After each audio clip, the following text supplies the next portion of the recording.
അങ്ങനെ പോയി കഥ കേട്ടപ്പോ ടോട്ടലി ഡിഫറെന്റ് ജോണറാണ്, ഹൊററാണ്. അപ്പൊ സാറ് ഹൊറർ ഞാൻ പ്രതീക്ഷിക്കുന്നില്ല. സാറ് വളരെ ശാന്തനായിട്ടുള്ള ആളാണ്, അങ്ങനെ ഒരു വളരെ കാമായിരുന്നു. അപ്പൊ സാറിന്റെ ഒരു ജോണർ ഉള്ളില് ആളെ ഹൊററല്ല, അത് പിന്നെ മനസ്സിലായി പറഞ്ഞു തുടങ്ങിയപ്പോ. He was actually very, very calm and very serious, because whenever we were shooting and whenever we were shooting particular scenes and all of that, Sir was always focused.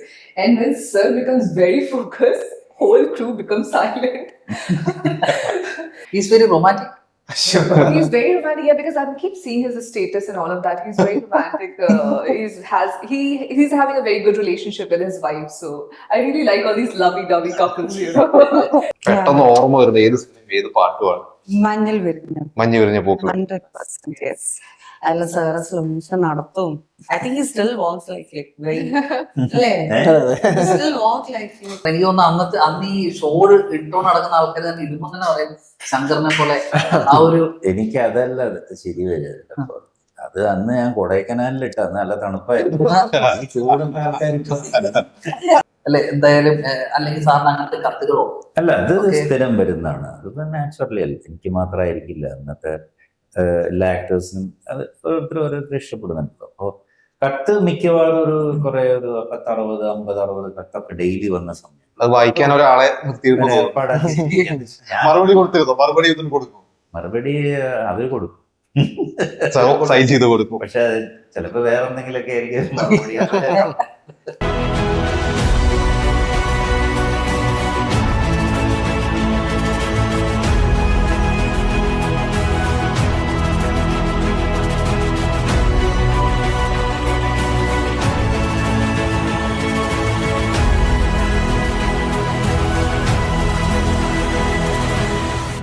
Eric എന്ന് പറയുന്ന സിനിമയുടെ വിശേഷങ്ങളുമായിട്ട് നമ്മുടെ മലയാളികളുടെ ഏറ്റവും പ്രിയപ്പെട്ട നടൻ നമ്മുടെ ശങ്കർ സാർ, അതുപോലെ നമ്മുടെ ഹേമന്ത്, അതുപോലെ തന്നെ ഗീതിക, അങ്ങനെ നമ്മുടെ ഫേവറേറ്റ് ആയിട്ടുള്ള എല്ലാ താരങ്ങളും ഇവിടെ എത്തിയിരിക്കുന്നു.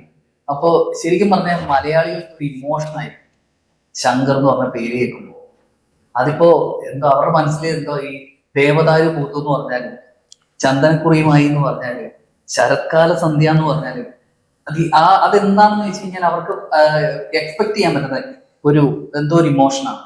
സാറിന് ആ സ്നേഹം നേരിട്ട് അനുഭവിക്കുമ്പോൾ കിട്ടുന്ന ഒരു ഫീൽ ഒന്ന് പറയാമോ? പറയാൻ പറ്റില്ല, ബിക്കോസ് അതൊരു സത്യം പറഞ്ഞാൽ നമുക്ക് വിശ്വസിക്കാൻ പറ്റില്ല. അത്രയ്ക്കുള്ള ഒരു സ്നേഹമാണ് മലയാളികൾ എനിക്ക് തന്നുകൊണ്ടിരിക്കുന്നത്. ഇത്രയും കാലം കഴിഞ്ഞിട്ടും അവർ ഇന്നും എന്നെ ഒരുപാട് സ്നേഹിക്കുന്നുണ്ട്. അത് എനിക്ക് പല സ്ഥലത്ത് പോകുമ്പോഴും അല്ലെങ്കിൽ ആൾക്കാർ എന്നെ കാണുമ്പോൾ അവരുടെ പ്രതികരണം ഒക്കെ കാണുമ്പോൾ എനിക്കത് മനസ്സിലാക്കാൻ കഴിയും. അല്ല സാർ ഒരിക്കലും ഇവിടുന്ന് ഈ മലയാള സിനിമയിൽ ഇപ്പൊ ഒരുപാട് സിനിമകൾ ചെയ്യുന്നില്ല എന്നുള്ളതല്ലാതെ, കാരണം സാറ് ചെയ്തിരുന്ന സിനിമകളൊക്കെ ആൾക്കാരുടെ ഹൃദയത്തിൽ, നമ്മൾ 100 സിനിമ ചെയ്യുന്നതിനല്ല, നമ്മൾ ചെയ്യുന്നൊരു സിനിമ ഹൃദയത്തിൽ ഉണ്ടെന്നുള്ളത്. അപ്പൊ അതിൽ സാറ് 100% സക്സസ് ആയ ഒരു ആളാണ്. അപ്പൊ സാറ് വീണ്ടും സാറിന് ഇപ്പൊ ഡയറക്ഷനിലേക്ക് വന്നിരിക്കണം. അപ്പോ സാറിന് ഈ അഭിനയവും ഡയറക്ഷനും തമ്മിലുള്ള ഒരു ഡിഫറൻസ് സാറിന് എന്താണ് ഫീൽ ചെയ്തത്? അല്ല, അഭിനയം എന്ന് പറയുമ്പോൾ നമുക്കൊരു വേഷം നമ്മൾ അഭിനയിക്കുന്നു, നമ്മൾ വന്നു ചെയ്തു പോയി, പിന്നെ അതിന്റെ ഡബിങ്ങിന് പോയി, നമ്മളൊരു ഇൻവോൾവ്മെന്റ് എന്ന് പറയുമ്പോൾ അതിൽ നിൽക്കും, ഏതാ ആക്ടിങ്ങിലൂടെ.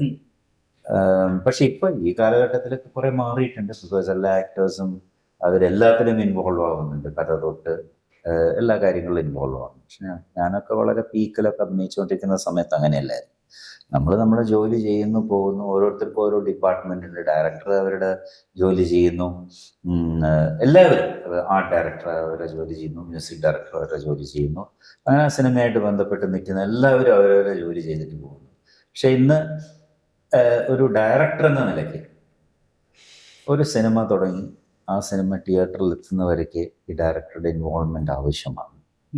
ഒരു കഥ എഴുതുക, അത് ഇൻട്രസ്റ്റിംഗ് അല്ലേ? ഒരു കഥ അത് ഇങ്ങനെ ഡെവലപ്പ് ചെയ്തെടുക്കുന്നു, അതിൽ നമുക്ക് എന്തെല്ലാം നല്ലത് ചെയ്യാൻ പറ്റും. ഓക്കെ, ഗീതിക ഇംഗ്ലീഷാണ് പറയുക, കൂടുതൽ ഹിന്ദിയാണ്. നമുക്ക് പിന്നെ ഹിന്ദി അധികം അറിയാത്തതുകൊണ്ട് ഇംഗ്ലീഷിലൊക്കെ പറഞ്ഞ് മാനേജ് ചെയ്യും. അപ്പോൾ അതല്ലാതെ അടുത്തത് അതിൻ്റെ ഷൂട്ടിങ്ങിലേക്ക് വരുമ്പോൾ അതിൻ്റെ കാസ്റ്റ് ഷൂട്ടിങ്ങിലേക്ക് വരുമ്പോൾ ഇനിയിപ്പോൾ ഷൂട്ടിങ്ങിന് എന്തെല്ലാം ആവശ്യങ്ങളുണ്ട്, അത് കഴിഞ്ഞ് പോസ്റ്റ് പ്രൊഡക്ഷനിലേക്ക് വരുമ്പോൾ മ്യൂസിക് സൈഡ് എല്ലാത്തിലും ഡയറക്ടറുടെ ഇൻവോൾവ്മെന്റ് വലുതാണ്. അപ്പം ഞാനത് ഭയങ്കരമായിട്ട് എൻജോയ് ചെയ്യും. നമുക്ക് അതിലേക്കൊക്കെ ഒരു ഫിലിം ഡയറക്റ്റ് ചെയ്യാൻ പറ്റിയ 4ാമത്തെ പടമാണ് എൻ്റെ. എന്നാലും ഞാൻ കൂടുതൽ അത് എൻജോയ് ചെയ്തു. ഡയറക്ഷൻ തുടങ്ങിയിട്ട് ശരിക്കും കുറെ കാലമായി. 2000 അവസാനമൊക്കെ 2009 എൻ്റെ അടുത്ത ഫിലിം മറ്റേത് ഞാൻ ചെറിയ ഒരു എന്താ പറയുന്ന കാട്ടി എന്ന് പറഞ്ഞൊരു ഷോർട്ട് ഫിലിം ചെയ്തിരുന്നു. 9 കേരളോത്സവമാണ് ഒരു ഫിലിം ഡയറക്ട് തുടങ്ങുന്നത്. പിന്നെ മണൽ നഗരം തമിഴിൽ ചെയ്തു. ഇതിപ്പോ ആക്ച്വലി 4th ഫിലിമാണ്. വൈറസ് എന്ന് പറഞ്ഞൊരു പടം, അത് ഒരു അമേരിക്കൻ കമ്പനിക്ക് വേണ്ടിയിട്ട് അത് ചെയ്തതാണ്. Festival movie. ഫെസ്റ്റിവൽ. പക്ഷേ ഈ ഒരു 16-17 വർഷത്തെ ഗ്യാപ്പിൽ 4 സിനിമ ചെയ്തിട്ടുള്ളൂ. 4 സിനിമ ചെയ്തു. അതെന്തുകൊണ്ടാണ്? ഞാൻ പറഞ്ഞ അതൊരു മനഃപൂർവ്വം ഗ്യാപ്പ് എടുക്കുന്നതാണോ പറ്റിയ ഒരു? എനിക്ക് ഏറ്റവും കൂടുതൽ ഗ്യാപ്പ് വന്ന് 2015 ഞാൻ ലാസ്റ്റ് മണൽ നഗരം ചെയ്യുന്നത്. പക്ഷെ അന്ന് ഞാൻ പിന്നെ അത് കഴിഞ്ഞിട്ട് ഇപ്പൊ കുറച്ചു കാലം പിന്നെ ചെയ്യാമെന്നൊക്കെ ഇങ്ങനെ വിചാരിച്ചിരിക്കുകയായിരുന്നു. അപ്പോഴാണ് ഈ സ്റ്റോറി വരുന്നത്, എറിക്കിന്റെ സ്റ്റോറി. അല്ല, അതിന് മുമ്പ് വേറൊരു കോമഡി സബ്ജക്റ്റ് ആയിരുന്നു പ്ലാൻ ചെയ്തിരുന്നത്. അപ്പൊ അതെല്ലാം പ്ലാൻ ചെയ്ത് വന്നപ്പോഴാണ് ഇവിടെ പ്രളയം ഉണ്ടായത്. പിന്നെ അതങ്ങനെ ഒരു വർഷം അങ്ങനെ ഇതൊക്കെ കഴിഞ്ഞ് വീണ്ടും ഇതെല്ലാം പ്ലാൻ ചെയ്ത് വന്നപ്പോഴേക്കും കോവിഡായി. കോവിഡിൽ ഞാൻ പിന്നെ ഞാൻ UK-യിലായിരുന്നു ആ സമയത്ത്. 2-2.5 വർഷം ഞാൻ അങ്ങോട്ട് വന്നിട്ടില്ല. പിന്നെ ട്രാവലിംഗ് ഭയങ്കര ബുദ്ധിമുട്ടായിരുന്നു. അപ്പോഴാ ഈ സിനിമയുടെ കഥയും കാര്യങ്ങളൊക്കെ ആയിട്ട് ഇങ്ങനെ മുന്നോട്ട് പോയിട്ടുണ്ട്. നമ്മളിത് പിന്നെ ഇതിലേക്ക് കയറി വന്നു, അത്രേ ഉള്ളൂ. ആ സമയം പോയത് അതുകൊണ്ടാണ്. അല്ലെങ്കിൽ ആ ഒരു 2016-17 അടുത്ത നേരത്തെ സംഭവിക്കുമായിരുന്നു. അതെ അതെ. നമ്മുടെ ഹേമന്ത് ഒരു കാര്യം ഒരു സിനിമ ഇപ്പം എന്താണ് ചെയ്ത സിനിമ ഇപ്പം സ്റ്റാർട്ടിങ്ങിലാണെങ്കിൽ തന്നെ ആ ചെയ്ത ക്യാരക്ടർ വളരെ ആൾക്കാരിലേക്ക് റീച്ചായ ഒരു വ്യക്തിയാണ് Hemant.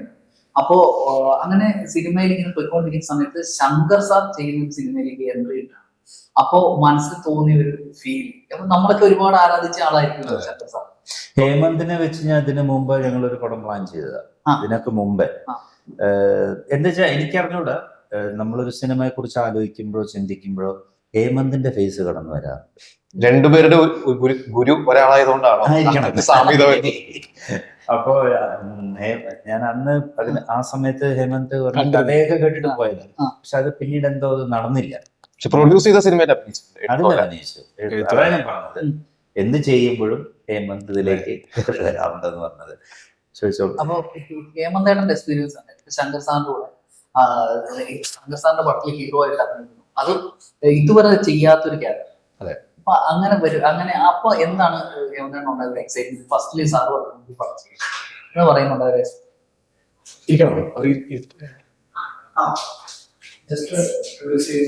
You are searching for you. Eric ടീമിലെ ഒരു പ്രധാനപ്പെട്ട ഒരാളാണ്. ഇൻട്രൊഡ്യൂസ് ചെയ്തത്. എന്റെ പേര് കവിത. എറിക് സിനിമയില് സാറി ഡയറക്ട് ചെയ്ത സിനിമയില് ഗീതികയുടെ അമ്മയായിട്ട് ക്യാരക്ടറാണ് ഞാൻ ചെയ്തത്. അപ്പൊ അത് ഞങ്ങളിങ്ങനെ ഈ ആരെ ഇടണം എന്നൊക്കെ അങ്ങനെ ആലോചിച്ച് വന്നപ്പോ ഗീതികയ്ക്ക് നല്ല ഹൈറ്റ് ഉണ്ടല്ലോ, അങ്ങനെ നോക്കി വന്നിപ്പോ കിട്ടിയതാണ്. അങ്ങനെ അമ്മയായി. നല്ലൊരു വേഷമാണ് അതില്. ഈ സിനിമ സാറ് ഹേമന്തിന്റെ പേര്. ഞാൻ സാറിന്റെ എഴുത്തുള്ള പടത്തിൽ അഭിനയിച്ചിരുന്നു. സാറ് പ്രൊഡ്യൂസ് സിനിമയാണ്. അപ്പൊ അതൊരു കുറച്ച് ഓഫ് ബീറ്റ് സിനിമയാണ്, കുറച്ച് ഗ്രാമീണ പശ്ചാത്തലത്തിൽ പോകുന്ന സിനിമയാണ്. അപ്പൊ സാർ ഇങ്ങനെ പടം ചെയ്യുന്നുണ്ട്. അപ്പൊ കഥയൊക്കെ പറയുമ്പോൾ ഞാൻ ഒരു സാർ അതുപോലത്തെ ഒരു നാടൻ സിനിമ അല്ലെങ്കിൽ ഒരു ഫാമിലി മൂവി ഒക്കെ പ്ലാൻ ചെയ്തത് ഞാൻ പ്രതീക്ഷിച്ചത്. അങ്ങനെ പോയി കഥ കേട്ടപ്പോ ടോട്ടലി ഡിഫറെന്റ് ജോണറാണ്, ഹൊററാണ്. അപ്പൊ സാറ് ഹൊറർ ഞാൻ പ്രതീക്ഷിക്കുന്നില്ല. സാറ് വളരെ ശാന്തനായിട്ടുള്ള ആളാണ്, അങ്ങനെ വളരെ കാമായിരുന്നു. അപ്പൊ സാറിന്റെ ഒരു ജോണർ തോന്നുന്നതാണ്. അപ്പൊ ഉള്ളില് ആളെ ഹൊററല്ല, അത് പിന്നെ മനസ്സിലായി പടം തുടങ്ങിയപ്പോ. അപ്പൊ അങ്ങനെ നമ്മൾ ഇത്രയും ലെജൻഡറി ആയ ആളാണ്. അപ്പൊ ഒരു സിനിമ ഡയറക്റ്റ് ചെയ്യുമ്പോൾ കൂടെ ജോയിൻ ചെയ്യാൻ പറ്റുന്ന ഒരു ഭയങ്കര ഭാഗ്യമാണ്. കാരണം സാറിന്റെ എക്സ്പീരിയൻസ് എന്ന് പറഞ്ഞത് അത് ഇൻകമ്പയറബിൾ ആണ്. സിനിമയിലെ എക്സ്പീരിയൻസ് നമുക്ക് പകരം വെക്കാൻ പറ്റുന്ന സാധനമാണ്. അപ്പൊ അത് നല്ല, ഞാൻ അപ്പൊ തന്നെ കഥയുടെ പിന്നെ എന്റെ ക്യാരക്ടറും ഭയങ്കര ഡിഫറെന്റ് ക്യാരക്ടറായി. പറഞ്ഞ പോലെ സ്ഥിരം ഒരു പാറ്റേൺ അല്ലാതെ കുറച്ച് ഗ്രേ ഷെയ്ഡ്സ് ഉണ്ട്. ഇതെല്ലാം ഒരു സീരിയസ് പാറ്റേണിൽ പോകുന്ന ക്യാരക്ടറാണ് എന്റെ. അപ്പൊ അത് എനിക്കും ഒരു ചാലഞ്ചിങ് സംഭവം ഫീൽ ചെയ്തു. അപ്പൊ അങ്ങനെ നല്ലൊരു ടീമായി വന്നപ്പോ അങ്ങനെ ജോയിൻ ചെയ്തത്. അപ്പൊ ശങ്കർ സാർ ഇപ്പൊ നമ്മുടെ ഗീതിക ഈ സിനിമയിൽ ഹീറോയിനായി സാർ ഇതിനു മുമ്പ് ഗീതികയുടെ സിനിമ കണ്ടിട്ടുണ്ടോ? അല്ലെങ്കിൽ സാർ എങ്ങനെയാണ് ഈ സിനിമയിൽ ഹീറോയിനാണ്? അല്ല, ഗീതികയുടെ സിനിമ കണ്ടിട്ടില്ല. ഞാൻ തിയേറ്ററിൽ പോയി ഒന്നും കണ്ടിട്ടില്ല. അപ്പൊ ഇങ്ങനെ ഈ ഒരു സിനിമയുടെ ഡിസ്കഷനും കാര്യങ്ങളൊക്കെ വന്നപ്പോൾ ഇതിൽ ആരെ കാസ്റ്റ് ചെയ്യാം, അപ്പൊ നമുക്ക് ഇവിടുത്തെ മലയാളത്തിലെ കുറച്ച് നല്ല സ്റ്റാർസിനെ കാസ്റ്റ് ചെയ്യാം എന്നൊക്കെ നമ്മുടെ മൈൻഡിലുണ്ടായിരുന്നു. പക്ഷെ നമ്മൾ 1-2 പേരുടെ അടുത്തൊക്കെ ഇങ്ങനെ സംസാരിച്ചപ്പോൾ അവരുടെ ഡേറ്റുകളൊക്കെ 5 മാസം 6 മാസം കഴിഞ്ഞേ ഉള്ളൂ. അപ്പൊ നമുക്ക് നമ്മുടെ പ്രൊഡ്യൂസേഴ്സ് സൈഡ് എല്ലാം സെറ്റായിരുന്നു. അപ്പൊ അവർക്കും ഒരുപാട് ടൈം കളയാനില്ല. അപ്പൊ അവരൊക്കെ NRIs ഒക്കെയാണ്. അപ്പൊ പിന്നെ ഞങ്ങളിങ്ങനെ ആലോചിച്ച് വന്ന്, അപ്പോൾ എൻ്റെ ഒരു സുഹൃത്തുണ്ട് സുകുമാരൻ എന്ന് പറഞ്ഞിട്ട്. അപ്പോൾ പുള്ളി എനിക്ക് ഗതിക ചെയ്ത ഒരു തെലുങ്ക് ഫിലിമിന്റെ അഹിംസ എന്ന് പറയുന്ന ഒരു സിനിമയുടെ ഇത് അയച്ചു തന്നു. എൻ്റെ കട്ടിങ്സ് ഒക്കെ അയച്ചു തന്നു. കട്ടിങ്സ് അല്ല, എൻ്റെ മൂവി അയച്ചു തന്നു. അപ്പൊ അതിലെനിക്ക് ഗതികയുടെ ആക്ടിങ് ഇഷ്ടപ്പെട്ടു. എന്നെ കാണാനും സുന്ദരിയല്ലേ അല്ലേ? അതെ അതെ. This is your first movie, first Malayalam movie, Yes. first Malayalam movie. So Shankar sir is not only a director, he's an evergreen star. Yes. So did you know him before? Have you watched his movies? Yes, I'm actually a fan of his songs. Songs also. He used to do the stunts on the bikes and all of that. നിങ്ങൾ സാറേ ഏത് ജനറേഷനും പഴയ, അതായത് ഈ sir സിനിമയിൽ അഭിനയിക്കുമ്പോൾ ചിലപ്പോൾ ഗീതികൊന്നും ജനിച്ചിട്ടുണ്ടാവില്ല, പക്ഷെ ഇന്നത്തെ ജനറേഷനും ആ പാട്ട് പാടി നടക്കുക എന്ന് പറയുന്നത്. പാട്ടുകള് നമ്മളെല്ലാരും കാണുമല്ലോ. ഇപ്പൊ നമുക്കിപ്പോ ഞാൻ കന്നഡത്തിലെ പാട്ടുകൾ കാണാറുണ്ട്, തെലുങ്കിലെ പാട്ട്, അവരെയൊക്കെ നമുക്ക് പരിചയമുണ്ട്. അതുപോലെ ഇവര് ഇപ്പൊ ഇങ്ങനെ ഇത് പറഞ്ഞപ്പോ പിന്നെ എടുത്ത് കണ്ടു കാണും. അപ്പൊ ഗീതികേനെ പിന്നെ ഞങ്ങള് പിന്നെ കുറെ ആൾക്കാരെയൊക്കെ ഇടയ്ക്ക് നോക്കിയിരുന്നു. പിന്നെ ഇങ്ങനെ ഈ പടം വന്നപ്പോ പിന്നെ ഒരു തമിഴ് സിനിമയും ചെയ്തിരുന്നു. The DD Next Level. അത് ഇപ്പൊ ചെയ്താ സന്താനം. അതിന് മുമ്പ് ചെയ്തൊരു ഫിലിം, വേറെ ഒരു ഫിലിം, അതൊക്കെ രണ്ട് ഫിലിംസസ് ഒക്കെ കണ്ടിരുന്നു. അപ്പൊ ഞാൻ ഫീൽ ചെയ്തത് ഈ എറിക് എന്ന് പറയുന്ന ഒരു സിനിമ, ഇത് ഒരു ഹൊറർ മൂവി ആണെങ്കിലും നമ്മൾ ഷൂട്ട് ചെയ്തിരിക്കുന്ന ഇതിനകത്തൊരു ലാംഗ്വേജ് എന്ന് പറയുന്ന വലിയ പ്രശ്നമല്ല. ഇത് ഒരുപാട് ഡയലോഗോ അങ്ങനെയൊന്നുള്ള സിനിമയല്ല. ഡയലോഗ്സ് ഒക്കെ കുറവാണ്.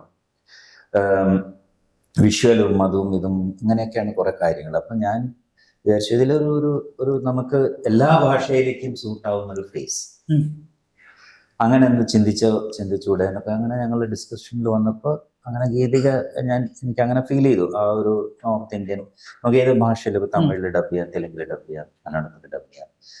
ഇപ്പൊ ആക്ച്വലി അങ്ങനത്തെ സിനിമകൾക്ക് വലിയൊരു സാധ്യത നമ്മൾ ട്രെയിലർ കാണുമ്പോഴും അതൊരു മലയാള സിനിമ പോലെയല്ല നമുക്ക് ഫീൽ ചെയ്തിരിക്കുന്നത്. അതെ, അത് തന്നെ പറഞ്ഞു. അപ്പൊ അങ്ങനെ ഒരു ഇതിലാണ് ഞാൻ പിന്നെ ഗീതികയിലേക്ക് എത്തുന്നത്.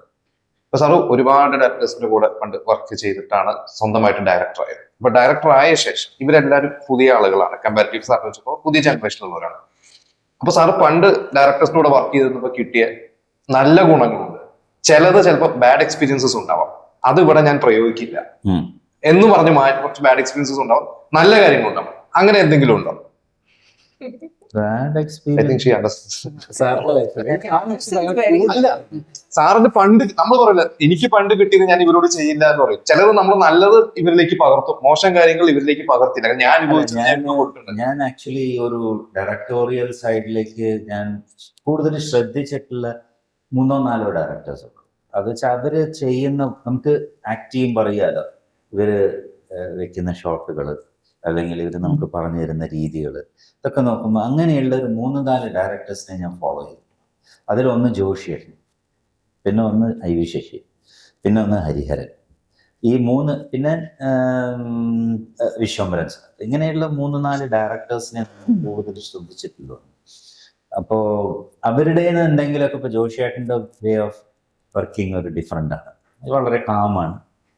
എപ്പോഴെങ്കിലും മാത്രം ഒന്ന് എന്തെങ്കിലും പറയുന്ന ഒരാളാണ്. അല്ലെങ്കിൽ ബാക്കിയുള്ള സമയത്തൊക്കെ ആ ഷോട്ട് വെക്കുക, കാര്യങ്ങൾ ആ ഒരു ഡിപ്പാർട്ട്മെന്റിൽ അങ്ങ് ഒതുങ്ങി നിൽക്കുന്ന ആളാണ്.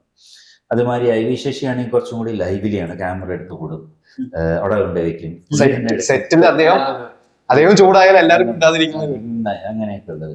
അപ്പൊ പിന്നെ ഓഫ് കോഴ്സ് ഞാൻ വിട്ടുപോയത് എന്നെ കൊണ്ടുവന്ന എൻ്റെ ഫാസിൽ സാർ. അപ്പൊ അദ്ദേഹത്തിന്റെ ഇത് വർക്ക് നമ്മൾ അങ്ങനെ ചിലവരുടെ വർക്കുകൾ മാത്രം നമ്മൾ ശ്രദ്ധിച്ച് ഇവരൊക്കെ എങ്ങനെയാണ് വെക്കുന്നത്, ക്യാമറ എങ്ങനെ വെക്കുന്നു, എങ്ങനെ. പക്ഷെ പിന്നീട് ഞാൻ വേറൊരു കാര്യം തന്നെ, ആ കാലഘട്ടത്തിൽ നമുക്ക് ഫെസിലിറ്റീസ് ഒന്നും ഇത്ര ഇല്ലല്ലോ. അപ്പൊ അവരുടെ ഒരു ലിമിറ്റേഷൻസിലാണ് അവരൊക്കെ ചെയ്യുന്നത്, ട്രോളി, ട്രെയിൻ, ഇതൊക്കെ തന്നെ.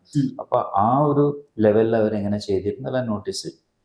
എന്നാലും ഒരു സിനിമ ചെയ്യുമ്പോൾ നമ്മുടെ ഉള്ളിലൊരു എങ്ങനെ എവിടെ വെക്കും എന്താണെന്നൊന്നും അറിയില്ലല്ലോ. അപ്പൊ അങ്ങനെ അതുകൊണ്ട് നമ്മൾ കുറച്ച് ഒരു ചെറിയൊരു ഫിലിം ചെയ്ത് അതിന് കുറച്ച് കാര്യങ്ങൾ പഠിച്ചു. ഒരു ആർട്ടിസ്റ്റിക് മൂവി ചെയ്തു, അതിന് കുറച്ച് കാര്യങ്ങൾ പഠിച്ചു, അങ്ങനെയാണ് വന്നത്. അല്ലാതെ വേറെ അവരുടെ ബാഡ് ഇതൊന്നും ഞാൻ അത്രയ്ക്ക് ഞാൻ നോട്ടീസ് ചെയ്തിട്ടില്ല. ജനറലി നമ്മൾ വർക്ക് ചെയ്യുമ്പോൾ നമ്മൾ ക്യാമറയുടെ മുമ്പിൽ വരുമ്പോൾ അവരെന്താ ചെയ്യുന്നത് നോട്ടീസ് ചെയ്തിട്ടില്ല, അത്രേ ഉള്ളൂ. പിന്നെ അല്ലാതെ ഞാൻ ഇരുന്ന് ചിലപ്പോൾ നോക്കാറുണ്ട് ഞാൻ എന്താ ചെയ്യുന്നത്. ഇപ്പോ ശരിക്ക് സാറ് സിനിമകൾ അഭിനയിക്കുന്നതും കുറവാണ്. ആ ഒരു സെലക്ഷൻ പ്രോസസ്സ് ഇപ്പൊ എങ്ങനെയാണ്? കാരണം ഇപ്പൊ ശരിക്കും പറഞ്ഞാൽ ഒരുപാട് സിനിമകൾ സംഭവിക്കുന്നുണ്ട്, സാറിന് ഒരുപാട് അവസരങ്ങൾ വരുന്നുണ്ടാവും, പക്ഷെ അതൊന്ന് വളരെ സ്ക്രീൻ ചെയ്യുന്നത് എങ്ങനെയാണ്? അതെന്താ വെച്ചാൽ ഞാനിപ്പോൾ ഒരു നല്ല ഒരു ബ്രേക്കാണ് നോക്കുന്നത്. അത് നമ്മൾ കുറേ സിനിമകൾ ഇടയ്ക്കൊക്കെ ചെയ്തിരുന്നു, പക്ഷെ ഒരു എന്തെങ്കിലും ചെയ്യും അത് ഡിഫറെൻ്റ് ആയിരിക്കണം, ഞാൻ ഉദ്ദേശിക്കുന്ന അത്രേ ഉള്ളൂ. പലരും പറയാറുണ്ട് ശങ്കറിനെ വെച്ചൊരു നെഗറ്റീവ് വേഷം വെച്ചൊരു സിനിമ ചെയ്യാം എന്ന് പറയുന്നു, അങ്ങനെയൊക്കെ പറയുന്നവരുണ്ട്. പക്ഷെ അത് സംഭവിച്ചിട്ടില്ല ഇതുവരെ. ഞാൻ എന്തെങ്കിലും അതുപോലെ ഒരു സിനിമയാണ് ഞാൻ ചിലപ്പോൾ ചെയ്യും, ഒരു ഡിഫറെൻ്റ് ആയിട്ട് ഒരു നെഗറ്റീവ് ക്യാരക്ടർ, അത് ഇവിടുത്തെ വലിയ ഹീറോസിൻ്റെ കൂടെ ആയിരിക്കാം, ആരുടെ കൂടെയാണ് പറയുന്നത്. അപ്പം അങ്ങനെ ഒരു വേഷം വരണം എന്നാൽ മാത്രമേ നമ്മൾ ചെയ്തിട്ട് കാര്യമുള്ളൂ. അല്ലാതെ എന്തിലെങ്കിലൊക്കെ പോയി അഭിനയിച്ചിട്ട് അല്ലെങ്കിൽ ഹ്യൂമർ ആയിരിക്കണം. ഹ്യൂമർ ഹോട്ടൽ കാലിഫോർണിയ ചെയ്തു, നല്ല ഒരു ഇത് കിട്ടിയ ഒരു സിനിമയാണ്. അങ്ങനെയൊക്കെ എന്തെങ്കിലുമൊക്കെ വന്നാൽ തീർച്ചയായിട്ടും ചെയ്യും. Geetika, how was the experience as a director? Actually, you told about that as an actor, you have watched these movies. So, as a director, how do you? He was actually very, very calm and very serious, because whenever we were shooting and whenever we were shooting particular scenes and all of that, Sir was always focused. And when Sir becomes very focused, whole crew becomes silent. So my scenes were always like very serious and performance oriented, of course. So Sir and all the ADs, everybody was always with me, and we make sure that I can pull that role off properly. ഞാനൊരു കാര്യം പറയട്ടെ, ഞാൻ അതൊരു ഗീതയോടെ ഇരിക്കുന്നതുകൊണ്ട് പറയുന്ന ഒന്നല്ല. ഈ സിനിമയിൽ ഒരു വളരെ ടഫ് റോളാണ് ഗീതയുടെ, അത്ര ഈസി ആയിട്ടുള്ള ഒരു വേഷമല്ല.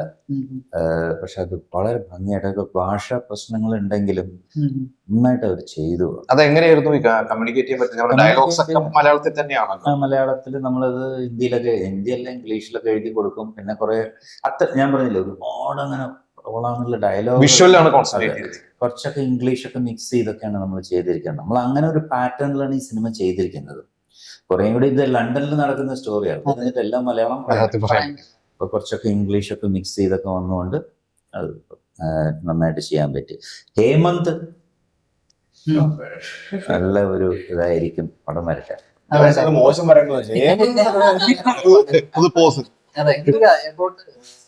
Hemant He's really good co-star. Yeah. He's very romantic. He's very romantic, yeah, because I keep seeing his status and all of that. He's very romantic. He's having a very good relationship with his wife. So I really like all these lovey-dovey couples, Yeah. ഇപ്പൊ sir പണ്ട് പറഞ്ഞ sir സിനിമകൾ ചെയ്ത് type cast ആവുമെന്ന് തോന്നിയപ്പോ ഒരു break എടുത്ത് വന്ന ഒരാളാണ്. പിന്നീട് ഈ പറഞ്ഞ പോലെ വില്ലനായിട്ട് ചെയ്തു, അത് കഴിഞ്ഞ് ബ്രേക്ക് എടുത്ത് ഡയറക്ടർ. ഹേമന്ത് ഇതുപോലെ തന്നെ ഒരു റൊമാൻറ്റിക് ഹീറോ ആയിട്ട് വന്ന് ടൈപ്പ് കാസ്റ്റ് ആവുന്ന ഫീൽ ചെയ്ത് എപ്പോഴും ഞാൻ ഹേമന്തിന്റെ സിനിമകളൊക്കെ കണ്ടിട്ടുണ്ട്. പ്രത്യേകിച്ച് ഹേമന്തിന്റെ ആ ഒരു പേഴ്സണാലിറ്റി കാര്യങ്ങളൊക്കെ, ഹേമന്തിന് ഒരുപാട് നല്ല ഭാവിയുണ്ട്. അപ്പോ അഡ്വൈസ് എന്തെങ്കിലും കൊടുത്തിട്ടുണ്ടോ ഈ പറഞ്ഞ സാറിന്റെ ഒരു ഇതേപോലെ തന്നെ എന്നെ അഡ്വൈസ് അതെന്തായിരുന്നു? സാർ ആശയം ഇന്ന് ഭയങ്കരമായിട്ട് കയറുന്ന ആളാട്ടോ. എനിക്ക് ഒരുപാട് സപ്പോർട്ട് നമ്മള് ആസ് ആൻ ആക്ടർ എന്തോ ഹേമന്തിൽ ഒരു ടാലന്റ് ഞാൻ കാണുന്നുണ്ട്. ആസ് ആൻ ആക്ടർ ഒരുപാട് നല്ല വേഷങ്ങൾ ചെയ്യാൻ പറ്റുന്ന, ഹീറോ ആയിട്ട് തന്നെ ചെയ്യാൻ പറ്റുന്ന ഒരു ആർട്ടിസ്റ്റാണ്. അപ്പോൾ അത് വരണം, അത് വരും. ഹേമന്തിന് അങ്ങനെ ഒരു ലൈഫ് ഉണ്ടാവും. സാറാണ് പറയുന്നത്. അപ്പൊ അല്ലെ എന്തുമാത്രം എനിക്ക് ചിലപ്പോ തോന്നാൻ ഒരുപാട് സീരിയസ് അല്ലാന്ന് തോന്നുന്നു സിനിമ. പെട്ടെന്ന് അവിടെ ഇവിടെയൊക്കെ പൊക്കളെ അല്ല, എനിക്കിപ്പോ ചെയ്യുമ്പോ തന്നെയും സാറ് ആ ഒരു ക്യാരക്ടറിനെ ഏൽപ്പിക്കുന്ന പറയുന്നത് എനിക്ക് ഭയങ്കര സന്തോഷമാണ്. കാരണം വളരെ ചാലഞ്ചിങ് ക്യാരക്ടറാണ്, ഒരുപാട് ഷെയ്ഡ്സ് ഉണ്ട്, ഇമോഷൻസ് മാറുന്ന ക്യാരക്ടറാണ്. അപ്പോൾ ഒരേ ഇമോഷനിൽ പോകുന്ന ക്യാരക്ടറല്ല, അതിൽ വളരെ പെവിറ്റലായിട്ടുള്ള റോളാണ്.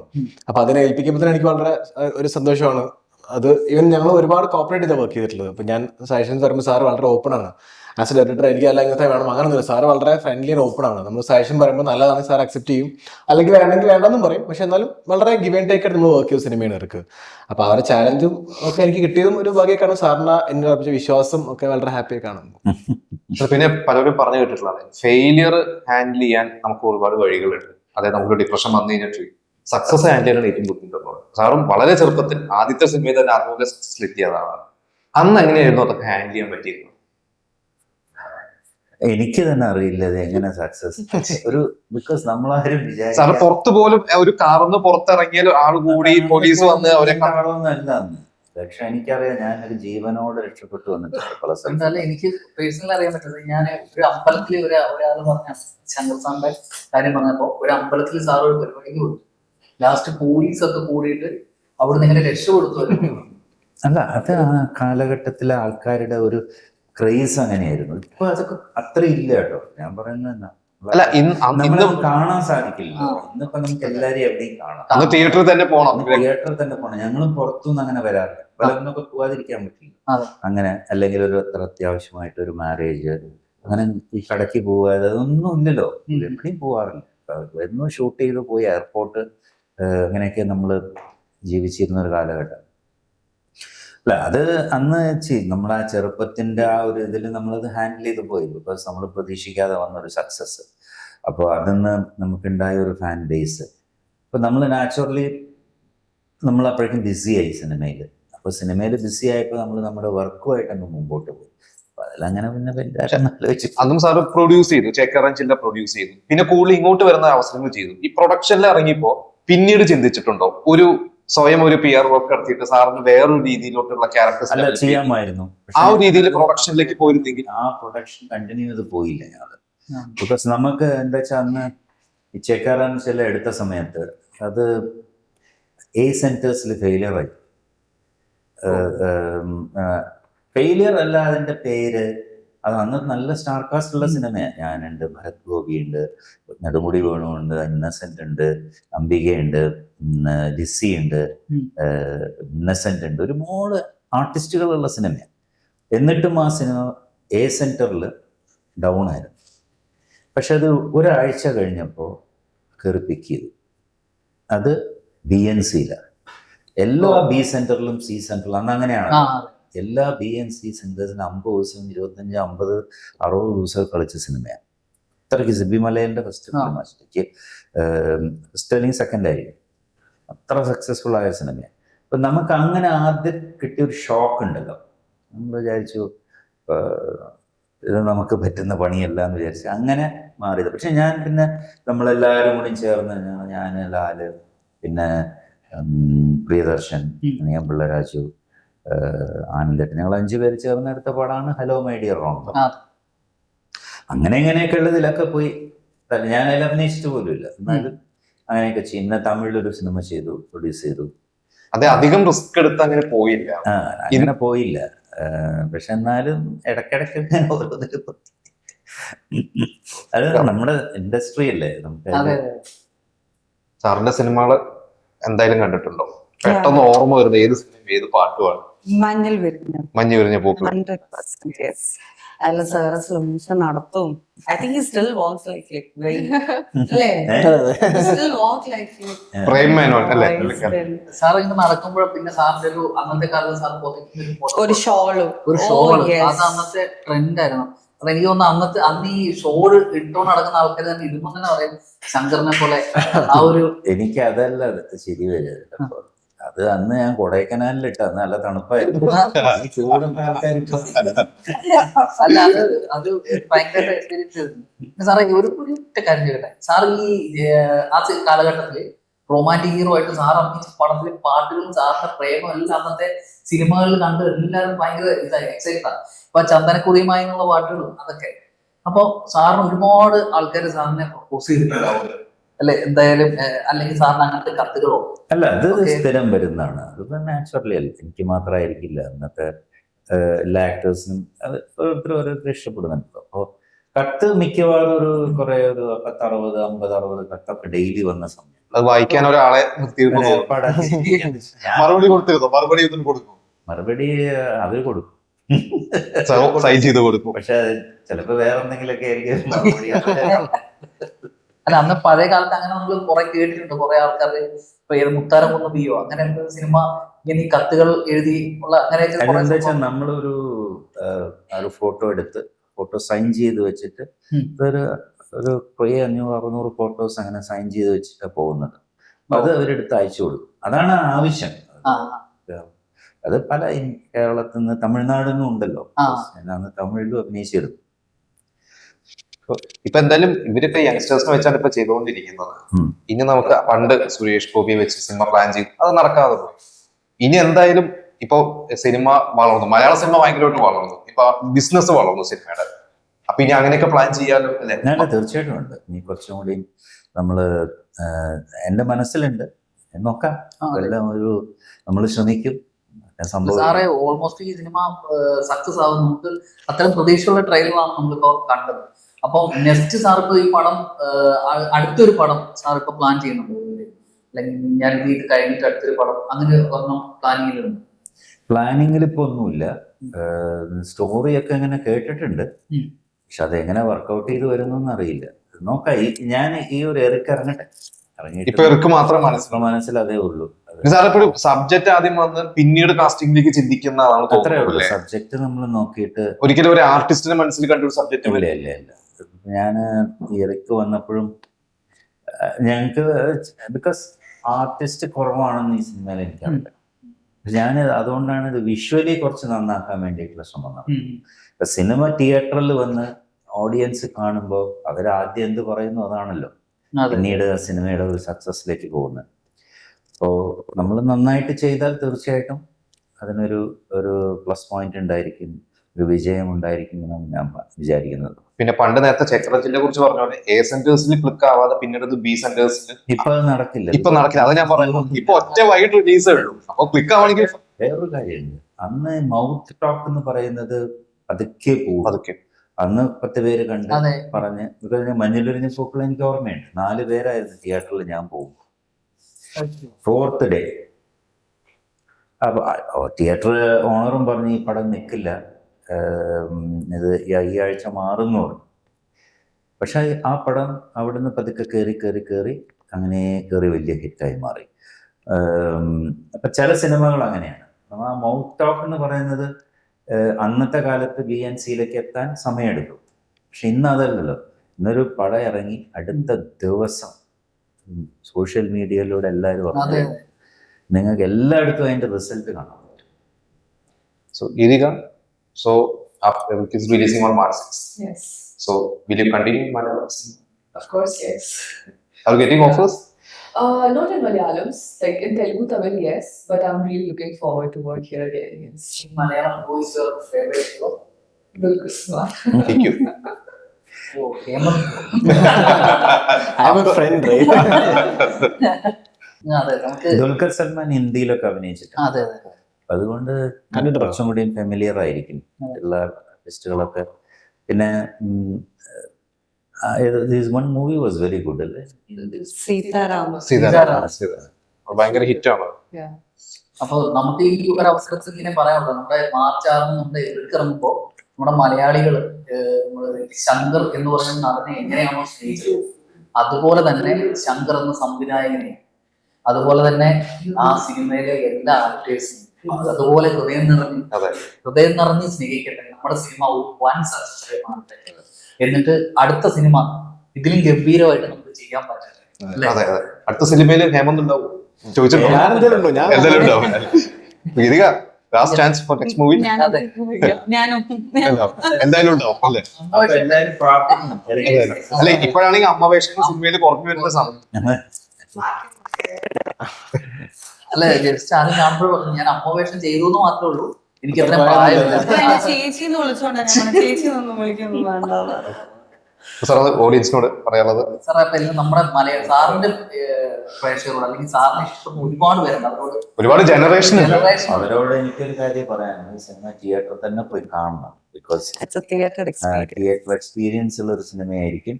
ബിക്കോസ് ഇത്തരം സിനിമകൾ വിജയിച്ചാൽ മാത്രമേ എനിക്കും ഒരു നിലനിൽപ്പുള്ളൂ, കൂടുതൽ നല്ല നല്ല സിനിമകൾ ചെയ്യാനൊക്കെ സാധിക്കുള്ളൂ. അപ്പോൾ തീർച്ചയായിട്ടും സിനിമ തിയേറ്ററിൽ പോയി കാണാം. All the best. Thank you.